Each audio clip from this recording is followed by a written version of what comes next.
আচমকা একটি নেকড়ে ভাগ কেন মানুষের মতো কথা বলতে লাগলো?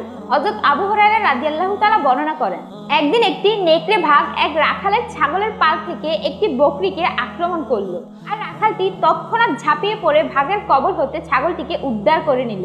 এরপর নেকড়ে ভাগটি বড় আফসোস করে সেই রাখালকে উদ্দেশ্য করে বলে উঠল, আল্লাহ তাআলা আমাকে যে খাবার দান করেছেন তুমি তা আমার থেকে ছিনিয়ে নিলে। রাখালটি তখন অবাক হয়ে বলতে লাগলো, কি তাজ্জব কাণ্ড, একটি নেকড়ে ভাগ মানুষের মতো কথা বলছে, এমন তো আর কখনো দেখিনি।